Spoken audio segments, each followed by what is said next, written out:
পথের সাথী।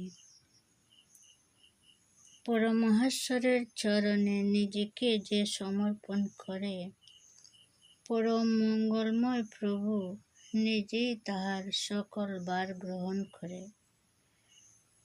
গ্রহণ করেন।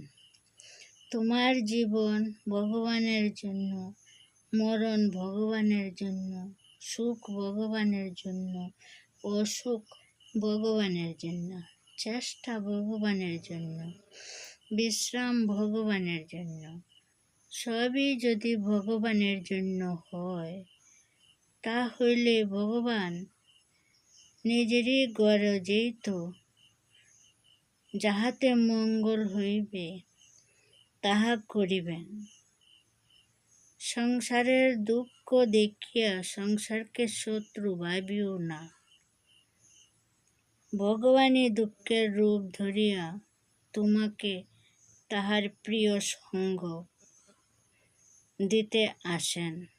তিনি বহুরূপী, কখনো তিনি সুখ, কখনো তিনি দুঃখ, কিন্তু অনন্ত অনবধি কাল ধরিয়া তিনি সুখ ও দুঃখের অতীত আনন্দ। একটি কথা মনে রাখিও, পরিণামে সত্যেরই জয় হইবে। মিথ্যার পরিণতি ধ্বংসে ও পরাজয়ে। তুমি যদি সত্যকে আশ্রয় করিয়া চলো, তাহলে চতুর্দিক হইতে শত শত বাহু তোমাকে সাহায্য করিবার জন্য ছুটিয়া আসিবে।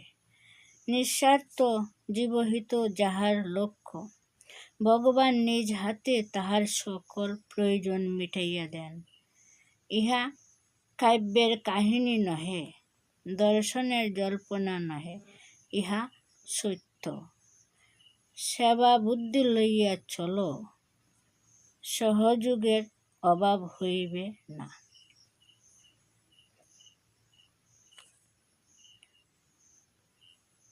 নিজেরা কর্তা সাজিতে গেলেই অশান্তি।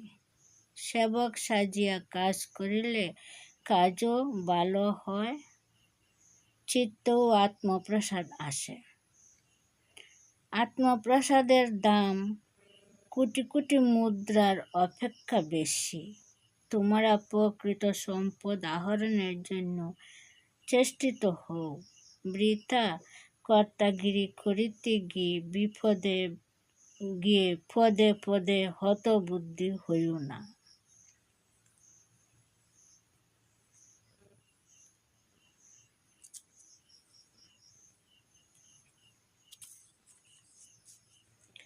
বিপদে পড়িয়া ভগবানকে অনুযোগ না দিয়া তাহার প্রতি অন্তরের যে গভীরতম প্রেম নিবেদন